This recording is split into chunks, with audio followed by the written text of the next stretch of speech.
안녕하세요. 저는 조우입니다.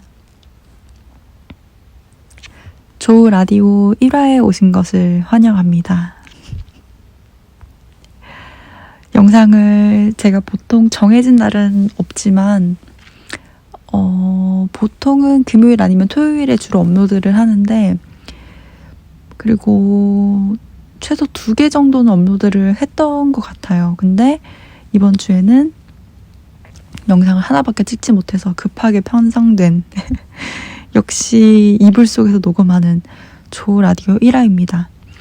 앞으로 어떻게 될지는 모르겠지만 일단 시작을 해보도록 하겠습니다. 이것도 언젠가는 한번, 지금은 이제 제가 모르시는 분들을 위해서 설명을 하자면 SF 문학 웹진을 만들어서 또 주기적으로 내고 있고요. 그 웹진을 낼 때마다 한 번씩 웹진 리뷰 영상이라고 해서 그 리뷰 웹진에 실은 소설에 대한 얘기도 하고 뭐 이런저런 얘기를 하는 리뷰 영상을 녹음하고 있는데요. 녹음해서 올리고 있는데요. 그것도 이제 오디오 영상이죠.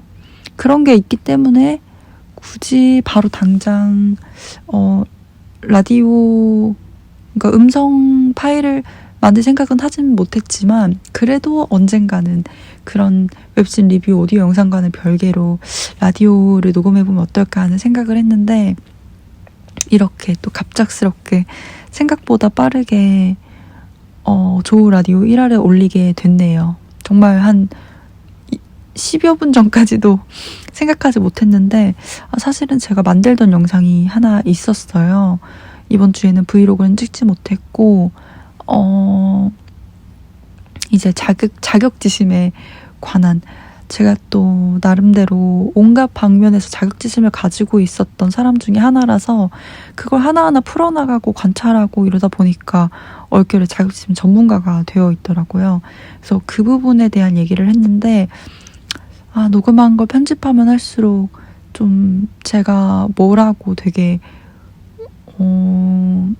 잘난 척하는 것 같고 내가 아는 걸 가르치려는 것 같고 그런 느낌이 들어서 뭔가 아닌데 그런 생각을 하다가 편집을 하던 와중에 때려쳤고요. 그러다 보니 그렇다고 또 이 주말을, 또 많은 분들이 봐주시는 주말을 그냥 넘기기가 영 아쉬워서 그런 연유로 갑작스럽게 조우 라디오 1화를 편성하게 됐습니다. 짧은 시간 안에 또 제가 1부, 2부, 3부 이렇게 해서 부를 나눠놔서요.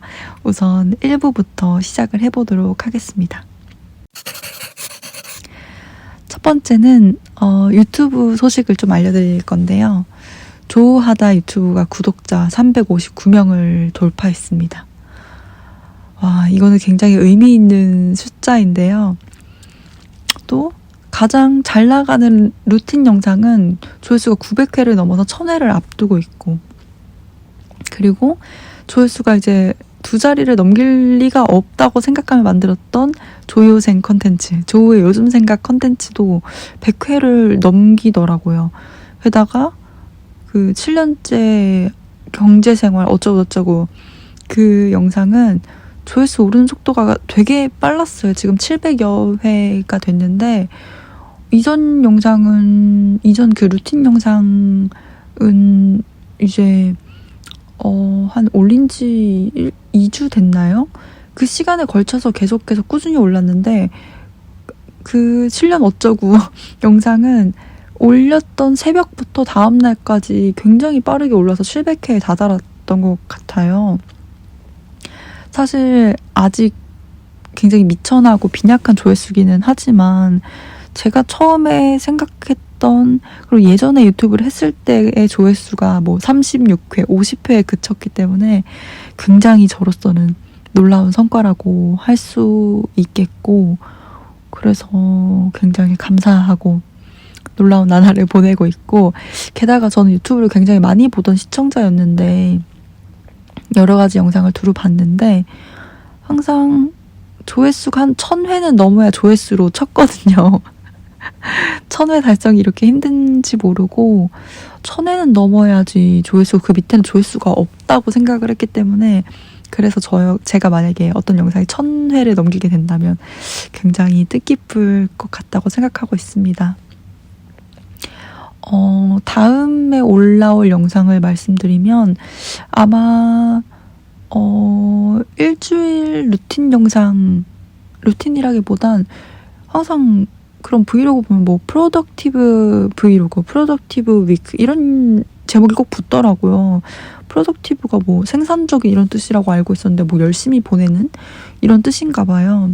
그렇게 해서 아무튼 그런 영상, 그러니까 다음 일주일 동안 제가 어떻게 생활했는지, 어쨌거나 지금도 공모전을 준비하고 있기 때문에 계속 글을 써나갈 거기 때문에 그런 일주일 영상을 올리게 될 것 같아요. 그리고 무엇보다 제가 원래 브이로그를 찍는 걸 또 좋아하기도 하지만 루틴 영상의 조회수가 계속 오르는 게 좋긴 하지만 그게 좀 부끄럽기도 하거든요. 제가 생각했을 때 저는 이미 너무 많이 봐서 질린 영상이기도 하지만 그렇게 잘 만든 영상이라고 생각되지 않고, 그 너덜너덜한 애착 후드는 왜 굳이 입었는지 후드 그거 말고도 많은데, 얼마나 그거 보시는 분은 작가들은 얼마나 가난하길래 소매가 다 뜯어지고 면이 2갈래가 된 후드를 입을까라고 생각하실 것 같아서 제가 그 영상 댓글에다가 TMI로 남겨놓긴 했거든요. 이 후드티는 2017년에 조 작가가 어쩌고저쩌고 구매한 애착 후드이다, 뭐 그렇게 적어놓긴 했는데, 역시 루틴 영상을 많이 봐주시는구나 싶기도 한데 그 영상에서 영성에 차지 않고, 그러해서 다음 주에도 사실 잘 할 수 있을지는 모르겠어요. 처음 브이로그 찍을 때는 막 신나가지고 막 하루에 찍고 편집하고, 이미 편집을 다 해놔서 새로운 영상 찍는 다음 날에 너무 기다리고, 그렇게 실시간으로 편집하고 그렇게 해서 했는데, 이번 주엔 좀 기운이 좀 빠졌는지 어쨌는지 영상을 거의 찍지 못했고, 그래서 다음 주에 찍어볼 예정인데 아직 자신은 없다.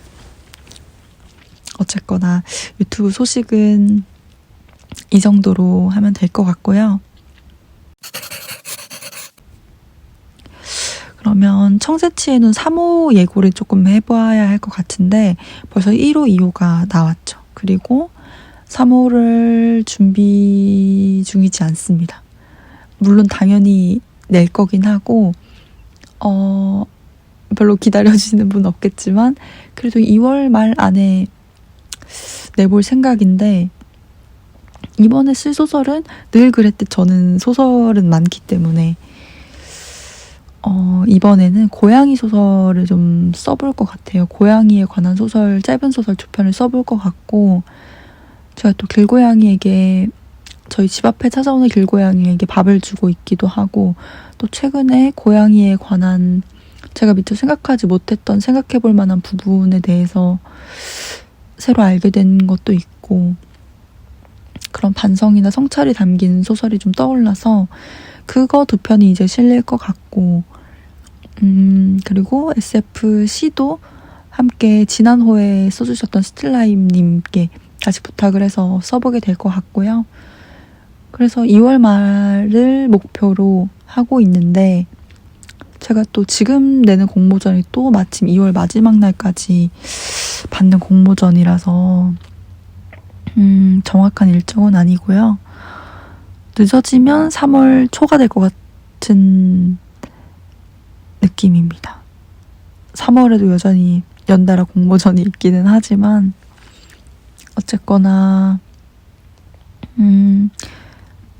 저는 다른 곳에서는 별 볼 일 없고 그저 작가지망생이지만 그 웹진 안에서는 제가 SF 작가이기 때문에 그거는 계속해서 낼 예정입니다. 되게 길게 녹음한 것 같은데 아직 10분이 채 안 됐네요.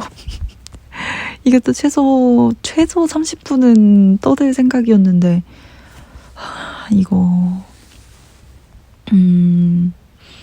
조금 더 천천히 여러 가지 이야기를 좀 떠들어 보아야 할 것 같은데요. 자, 이제 다음 코너로 넘어가면 제일 최근에 올라온 제 영상이 동화 작가님의 익명님의 인터뷰였는데요. 혹시 방금 꼬르륵 소리 못 들으셨어? 못 들으셨죠? 못 들으셔야 합니다. 못 들으셨죠는 뭐야? 네, 동화 작가 익명님의 인터뷰 영상이 올라갔는데 후기를 조금 얘기를 해보고 싶어요. 제가 동의를 얻은 게 아니라서 최대한 좀 짧게 얘기를 해보자면, 사실 이제 처음 웹진을 만들고 할 때부터 인터뷰를 이제 이렇게 서면이라고 하나요? 이렇게 블로그에 글로 해서 올리든 어떻게 하든 인터뷰를 할 생각은 당연히 있었는데, 또 마침 이제 검색 키워드, 유임 검색량 이런 거를 또 검색하다 보니까 동화 작가가 생각보다 웹소설 작가보다 더 검색량이 많더라고요. 그래서 동화 작가에 사람들이 관심이 많으시구나. 그래서 더욱 적극적으로 제 이제 동기이자 문해창 작가 동기이자 대학교 4년을 함께한 그 작가님에게 부탁을 드려서, 근데 사실 이제 저는 혼자 인터뷰를 할 거라 생각하고 몇 번 친구들한테, 글을 여전히 쓰는 친구들한테 인터뷰할 거라고 예고를 하기는 했는데요.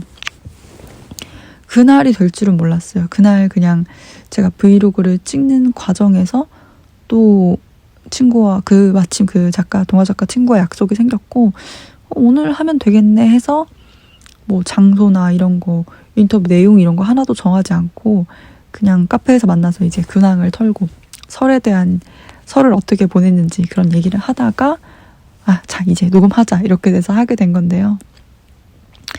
마침 또 이제 저희 학교가 아시는 분은 아시겠지만 단국대인데 그 단대호수 근처 카페가 되게 예뻐요. 그래서 거기에서 자리를 잡았다가 음악 소리가 이제 너무 크게 들리는 거예요. 당연하죠, 카페니까.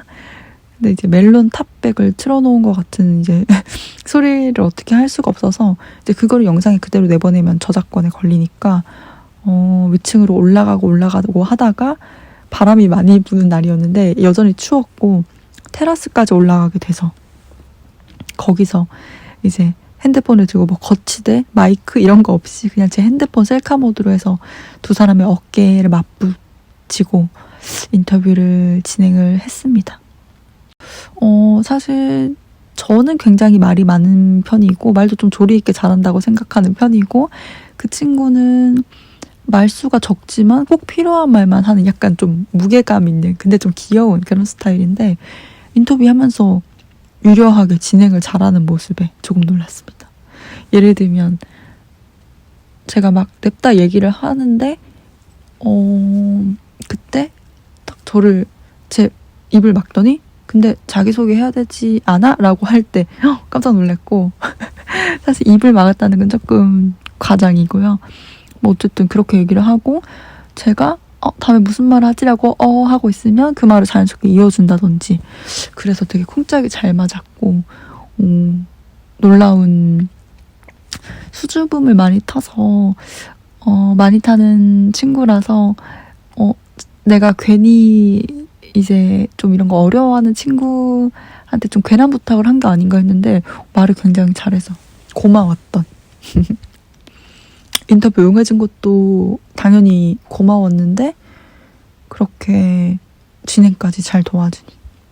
이 친구가 그 영상에서도 그렇고 사실 일상에서도 그렇고 자기의 자랑 같은 걸 잘 하지 않는 친구예요. 그래서 등단했다는 것도 물론 좀 제가 친구들이랑 그렇게 자주 연락을 하던 시기가 아닐 때 등단을 해서 나중에 알게 된 것도 있지만, 그 전에도 이런저런 글을 발표하고 했던 얘기를 굳이 하지 않았어요. 그래서 커리어를 굉장히 잘 쌓아가고 있는데 그런 걸 또 그렇게 내세우지 않고, 그런 점이 저는 또 멋지다고 생각이 들고, 이상하게 제가 바라는 길을 다 걷고 있는데 질투가 나지 않고 그 친구는 참 뭐 다른 친구들이 질투가 난다는 얘기는 아니지만 굉장히 진심으로 응원하게 되는 그런 친구고요. 그리고 저는 이제 인프제로서 인간관계가 굉장히 좁고 깊은 편인데, 그래서 친구들이 딱 손에 꼽아요.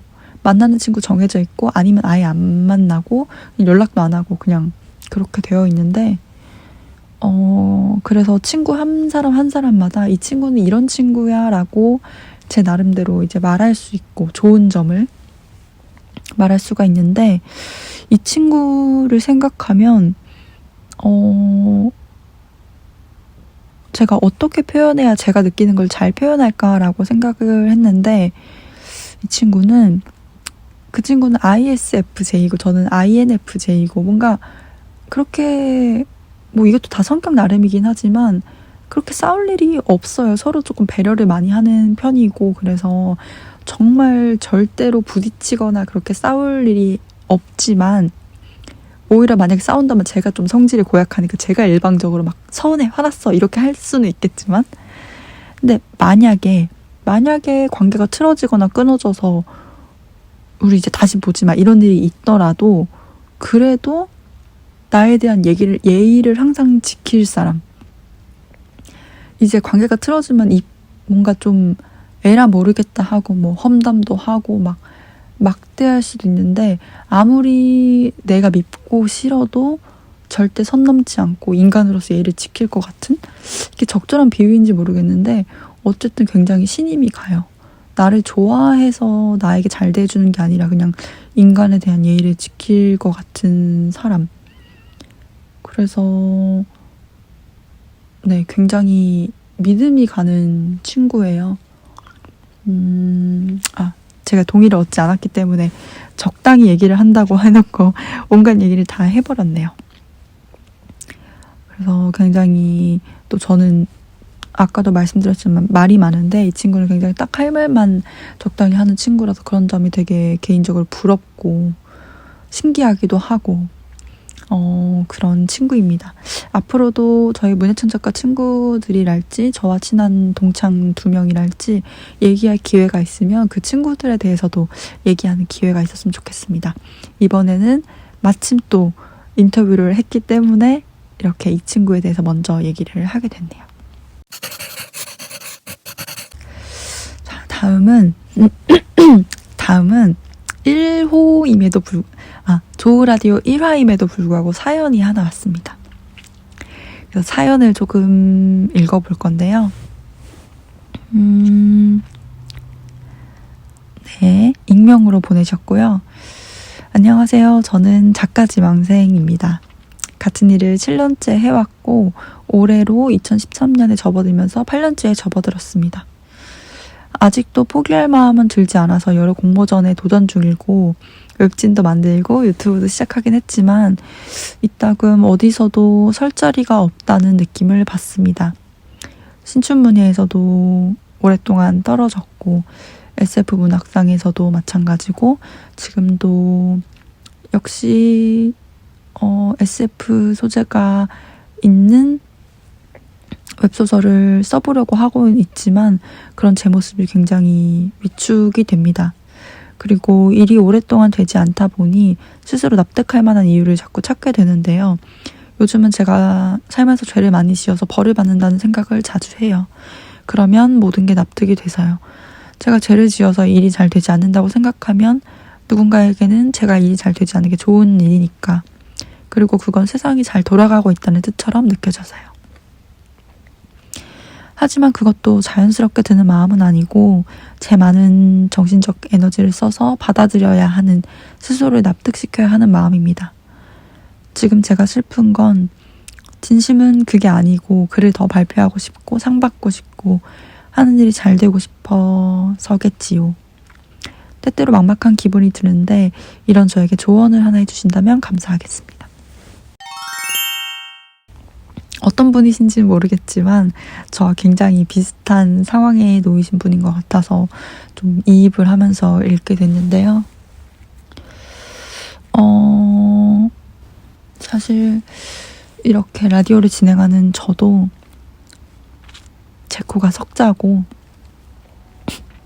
저도 앞날이 불투명하기 때문에 당장 이 라디오가 1화가 2화가 될 수 있을지도 모르는 상황이기 때문에 딱히 뭐 제가 뭐 남 인생에 조언해줄 만한 처지는 아니어서 크게 할 말은 없는데요. 그래도 이렇게 1화의 사연을 보내주셨으니 진심을 담아서 좀 어떤 말을 해드리자면 지금 하고 계신 일이 의미 없는 일은 아닐 겁니다. 그게 눈에 보이지 않아서 그렇지 뭔가를 계속 쌓아 올리고 있는 중이실 테고, 그리고 그냥 어줍지 않은 위로일지 모르겠지만 어디에도 속하지 못한다는 건 그만큼 독창적이라는 의미도 되거든요. 물론 이런 생각을 안 해보신 건 아닐 것 같아서 이렇게 자신 있게 말씀드리는 건 아니지만, 사연에서 조금 기억에 남은 건, 귀를 기울이게 됐던 건 본인이 죄를 지어서 일이 잘 안 되는 것 같다, 그런 생각이 많이 든다라는 부분이었는데요. 글쎄요, 뭐 실제로 그럴지도 모르죠. 근데 또 어떤 종교에서는 또 업보 카르마라는 개념으로 우리의 삶을 또 설명하니까. 하지만 그건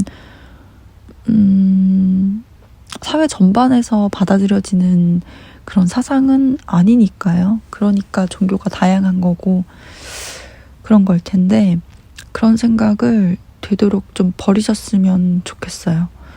왜냐면 본인을 위해서이기도 하지만 사실 그렇게 생각해서 좋을 게 하나도 없거든요. 그럼 만약에 진짜로 본인이 죄를 지으셨고 그래서 일이 안 된다고 생각하면 마음이 편하냐? 근데 사연에서도 적어주셨던 것처럼 그게 아니었거든요. 그냥 지금 이 상황을 억지로 납득하고 그렇게 생각을 해서 그런 걸 수도 있겠다 하고 마음이 편해질 수도 있겠지만, 그게 아니라 그냥 자기를 억지로 납득시키는 그런 거라면 그건 좋은 방법이라고. 그러니까 그 방법 자체는 좋아도 사연자님에게는 적합한 방법이 아닌 것 같고, 그렇게 해서 뭐가 달라지나요? 조금 더 반성을 하게 되는 것도 아니고 구체적인 어떤 더 좋은 행동을 불러일으키는 것도 아닌데, 그거는 이제 상처를 준 대상이 있다면 그 대상에게 좋은 일도 아니라고 생각이 들고, 또 한 가지는 아무리 본인한테만 그런 논리를 적용한다고 하더라도 은연중에 그런 사고방식을 자꾸 유지하다 보면 다른 사람한테도 그런 논리를 적용할 위험이 있어요. 그러니까 다른 사람을 볼 때도 저 사람이 뭔가가 일이 안 되면 그건 저 사람이 죄를 지어서 뭔가 잘못했기 때문에, 현생이 아니면 전생에라도 뭔가 있기 때문에 그럴 거야 라고 은연중에 생각하게 될 수밖에 없어서, 물론 그런 걸 왠지 느낌상 본인과 타인에게 다르게 적용한다고 적용하실 것 같긴 하지만, 그래도 그런 생각이 너무 익숙해지는 건 좋지 않은 것 같다. 본인에게도 타인에게도. 그러니 그런 생각을 한시 빨리 버리시고, 마음에 그런 부채나 죄책감이 있다면 그런 걸 갚아나갈 방법에 대해서 조금이라도 고민하시고 그걸 적극적으로 실천하시는 게 더 좋다고 생각이 듭니다. 그리고 7년, 8년? 본인한테는 그거 되게 긴 시간이지만 그것보다 더 길게 한 사람도 있을 거예요. 그러니까 그거 그렇게 대단한 시간이라고 유세 떨지 마시고요.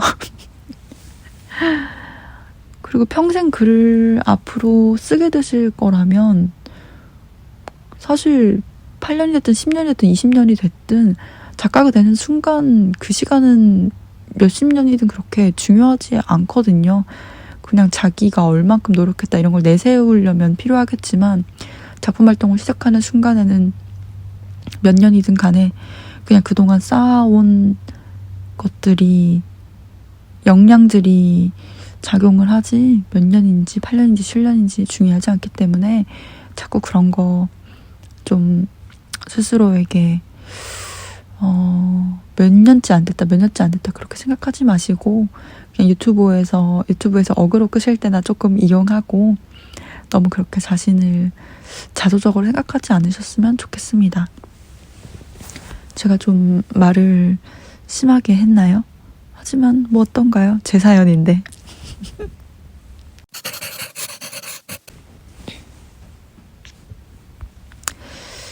네, 이제 마지막 부로 넘어왔는데요.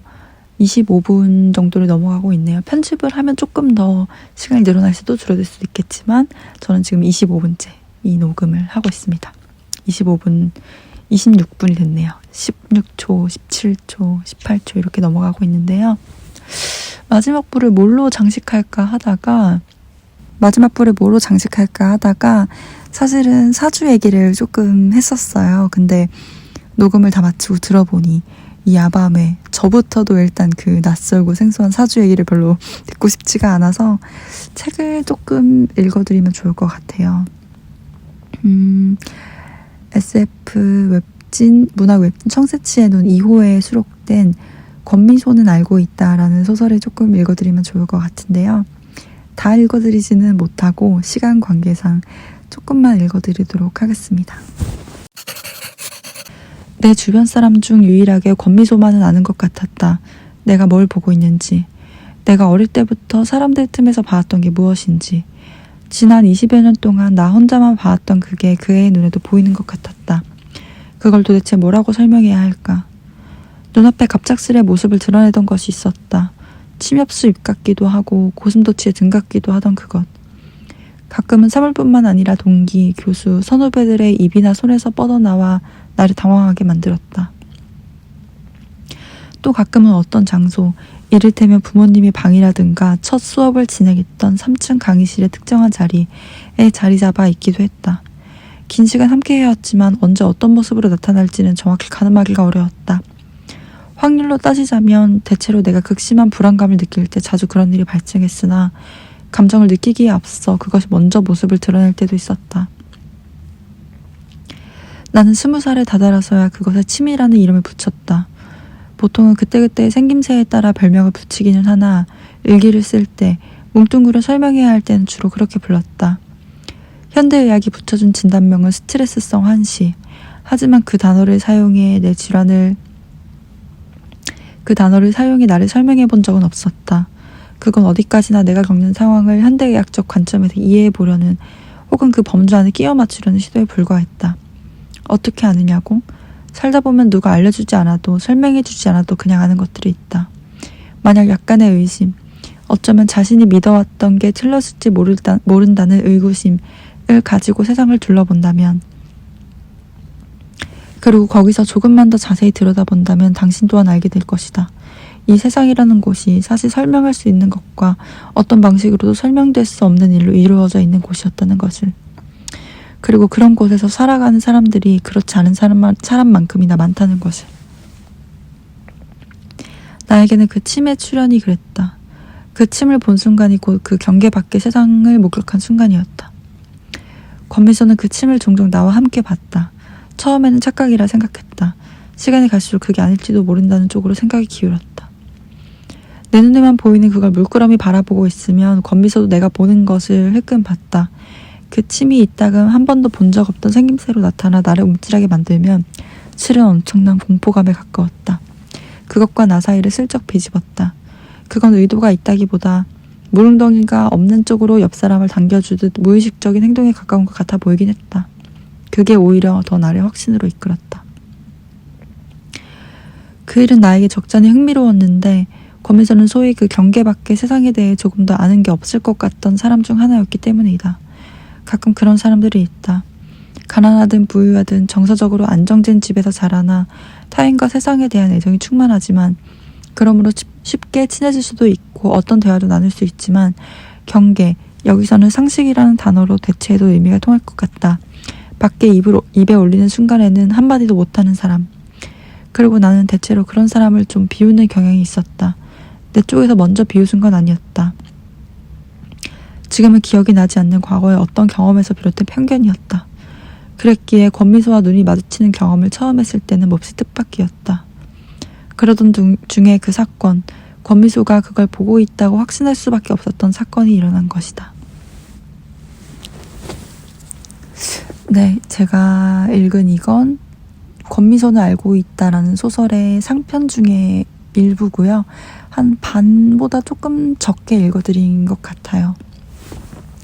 시간 관계상 다 읽어드릴 수는 없지만 뒷내용이 조금 더 궁금하시다면 SF 문학웹진 청새치에 놓은 블로그 이자 홈페이지에서 읽으실 수 있고요. 무료로, 이 좋은 소설을 무료로 24시간 무료로 읽으실 수 있고요. 이제 12시 45분이 됐네요. 왜 갑자기 이렇게 시간이 흘렀냐면 제가 또 한 번 책을 읽었는데 마음에 들지 않아서 목소리가 이렇게 누워서 핸드폰을 들고 읽는 거랑 엎드려서 읽는 거랑 또 목소리가 되게 다르더라고요. 계속 엎드려서 녹음하다가 누워서 책을 읽으니 목소리가 영 앞부분과 사마띠아니에서 또 다시 이렇게 녹음을 한 지독한 접니다. 언제 인코딩해서 언제 올리고 잘지. 방금 혹시 띵 소리가 들렸다면 그거는 라디에이터 소리니까 신경 쓰지 않으셔도 되고요. 다들 이제 토요일이 됐는데 어떤 일정이 있으신지, 주말에 어디 놀러 가시는 분들도 계실 테고, 이제 코로나도 끝날 것 같지 않던 코로나도 끝이 나서 놀러 가시는 분들도 계실 테고, 주말이지만 집에서 푹 쉬시는 분들도 계실 테고, 나가고 싶지만 약속이 없는 분들도 계실 테고, 나가기 싫지만 약속이 있는 분들도 계실 테고, 저는 집에서 쉬고 싶고 약속이 없는 그런 축복받은 토요일을 보낼 것 같은데요. 근데 또 어딘가를 나가게 된다면 또 충분히 나갈 수 있는 그런 토요일이 될 것 같습니다. 일요일에는 양꼬치를 먹으러 갈 예정이고요. 어쨌거나 저쨌거나 좋은 토요일 보내시길 바라고, 좋은 토요일이 되기 이전에 잠을 좀 푹 주무셨으면 좋겠고, 마음 편안하게.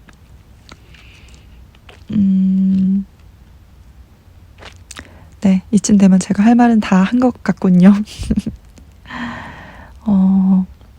제가 듣고 싶어서 만드는 라디오라고는 하지만 분명히 들어주시는 분들이 계신 걸 제가 알고 있습니다.